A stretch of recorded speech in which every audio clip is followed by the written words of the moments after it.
Hello and welcome to the Two Fat Brokers podcast. It's very far, camera's very far away. Here. Hello camera, why are you so far away? And today we're going to be talking about... Still shouting. Talking about Airbnb. I'm projecting, it's not shouting. Great. Airbnb, what's going on with it in the UAE, its future, how it works. Holiday lets, yes, holiday lets. Very interestingly, Aldar have just announced that they're doing it in Abu Dhabi. It's been a staple in Dubai for quite a while. In fact, well, I'm Ben from Abu Dhabi. This is Barney from Dubai. And Barney from Dubai has a holiday let. I do. You want to tell us about it, Barney from Dubai? It is a beautiful studio in Vista Mare on the Palm Jumeirah, right on the beachfront above all the restaurants. Look it up. Fantastic rates. Air DXB if you want to book it. Is it also on Airbnb? They get everything through Airbnb. Oh, okay. So they're All right. not a subsidiary, they're a company called Airbnb. So how does it work in Dubai? Basically, the owner of the apartment gives it to a servicing company, of which there are 10, 15 in Dubai, and they basically do all of the headwork, the legwork for you, and advertise it on these holiday portals, predominantly Airbnb. There are others available, and they see in your tenants. They organise cleaning, they organise decorations, they do the repairs. It's really a one-stop shop to manage any of your holiday lets, and they're pretty effective. So why would a property owner use this as opposed to just renting it out to one tenant? The incomes tend to be higher. Obviously, it's a risk reward. There are chances where your unit may not be rented, so the returns for the time it is occupied will typically be higher. It isn't these one or two lump payments that you would expect to receive when you have a rental. It's more of an income payment. Well, it's payment when it's been leased or when it's had a holiday, an occupant in it, rather than long-term lets where it's cash up front. So with the reward comes the drawback of not being given lump sums, but typically the returns can be 20-30% more than you would get from a long-term lease. And if you have one of these managers in place, they tend to take all the headache out of it for you.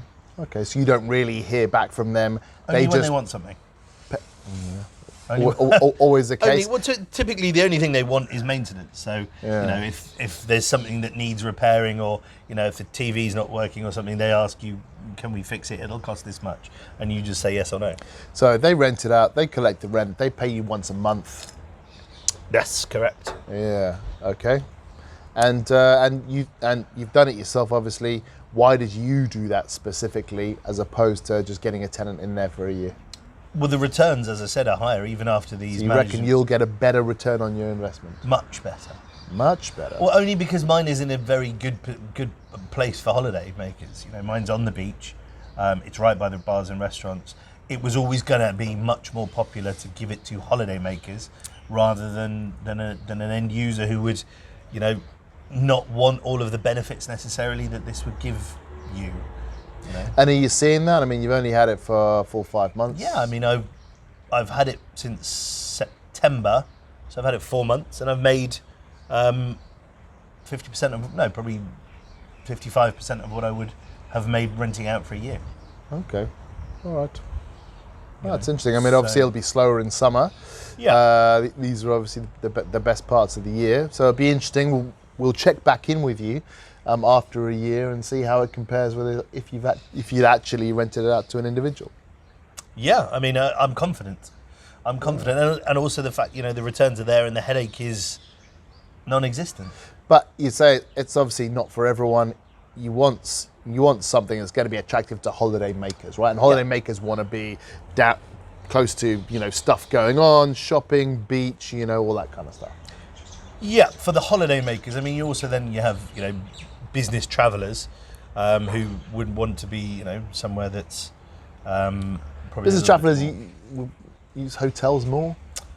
Well, I don't think so. Again, this is the rise of these holiday lets has probably come about from Corona because people don't want to be in a mass That's true. a mass mass market, not mass market, in a busy hotel. Yeah, where there's a lot of where there's a traffic. chance of getting the dreaded Rona.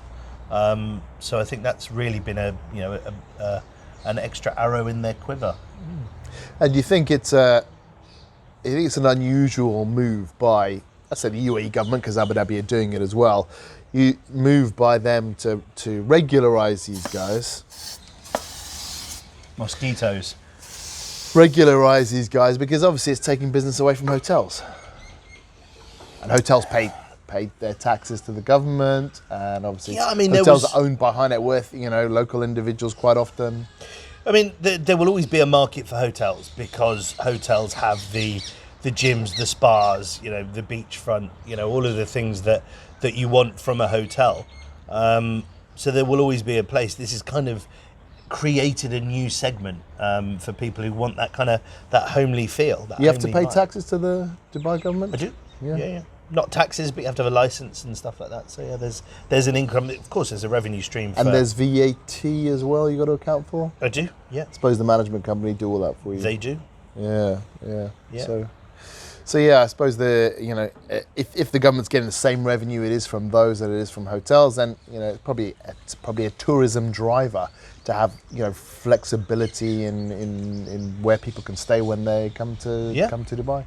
They've got different choices. They can stay in And look, villas. at the end of the day, competition is good for the market. Competition, for hotels is good for the market because hotels will have to improve their offering, reduce their prices, which will get more tourists here. Yeah. And at the end of the day, the VAT and the income the government make from the hotels will pale into insignificance from a huge spike in tourism. Well, you think? I mean, probably is not a tourism driver by itself, but obviously makes it more attractive, particularly when you're thinking about. I mean, you've got a studio apartment which can be seen as reasonably similar to a hotel room, but let's say you've got a villa in Jumeirah Village Triangle, for example. That's a very, very different offering to what a hotel might be able to offer you, particularly on the villa side. And yeah, I mean, it's more cost effective if you're a family and you want a villa. To have a house like mine, like you're in now. It has a big garden, has a swimming pool, has a barbecue area. It would be much more cost effective for a family of 4 to come and rent something like this than to rent 2 or 3 rooms in a hotel somewhere. Yeah, that's true. And as I said, in Abu Dhabi, they're just they legalised it, I think, last year, and Aldar are just launching their own. Can't remember what it's called now. Their own sort of brand in partnership with a British company on Reem Island, which is not really a holidaymakers destination. So I think they're probably putting their toe in the water, but obviously it's now coming through. And Aldar's obviously semi-government. Why dip your toe into a water of an area that's not going to be a success? Well, they probably just want to go through the motions in terms of the whole organisation of it. How do you advertise people? How do you get them in? Not make a mistake on a prime asset. Yeah, very, very, very possibly. See if there's really a market for it, probably. Because I think Emaar has their own, doesn't it? Emaar has their own branded. No, they have no. They don't have. They don't at all. No, they have service departments in the address hotels and stuff like that, but they don't have holiday lets per se as we're talking about now. Because I remember, because I know there was a controversy a while ago where that's what I was thinking. Yeah, I mean where holiday lets in certain buildings were holiday licenses were withdrawn, but then that was reinstated after a very short period of time. Yeah, because I think that the part of that was Emaar wanted to start their own holiday lets or. Shall we not name names? Yeah, okay. All right. Too late now. It's out there. I don't know what happened. I don't know this guy. Google it. But there are a lot of buildings in particular, I know this in Abu Dhabi, which have in their community rules you cannot have this as a holiday let. Is that the same in yeah, Dubai? so like Jumeirah Bay, Bulgari, you're not allowed to use their hotel, their apartments as holiday lets. Okay. I mean, I would love to get my hands on one of those as a holiday let. My goodness. But that's because it's part of a hotel.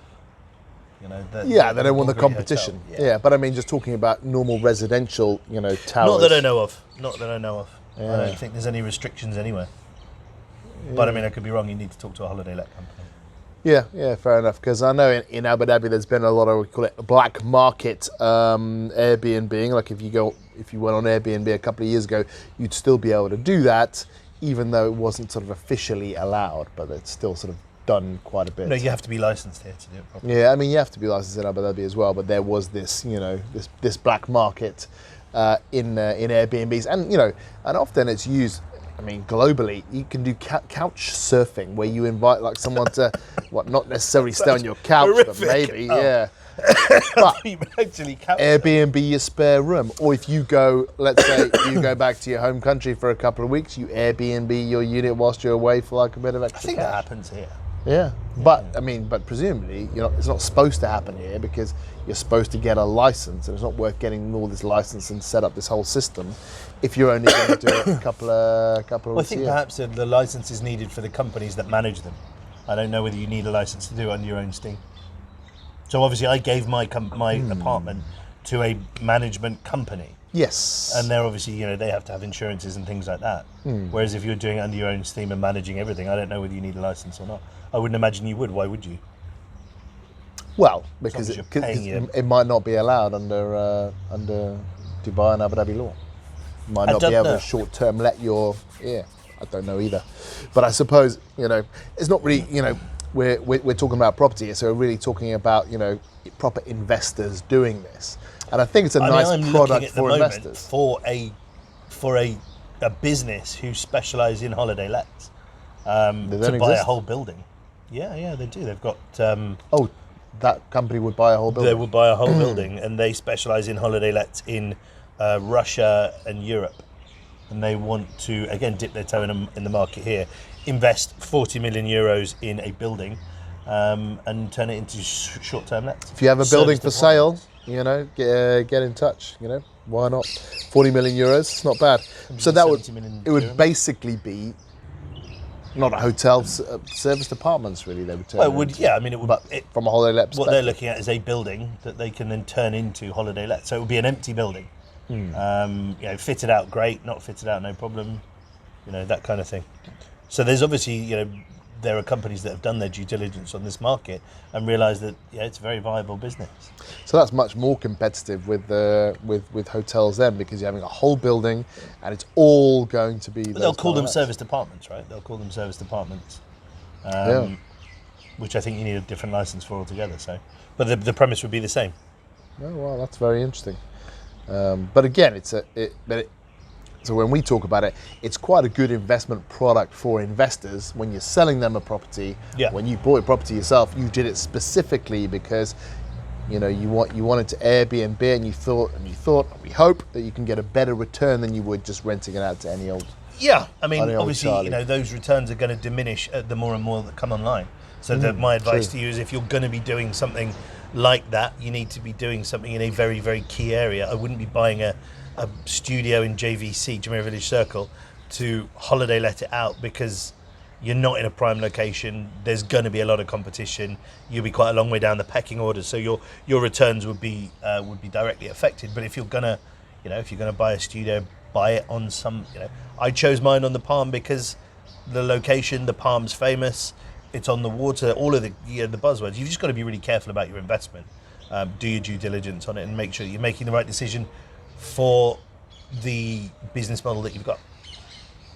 Very interesting. God, very I went into a hole then, a zone. I was tunnelled in. There's mozzies everywhere. You're channeling your inner real estate Yeah, agent or your outer not real like estate me agent. to be that serious. Apologies, everyone. True.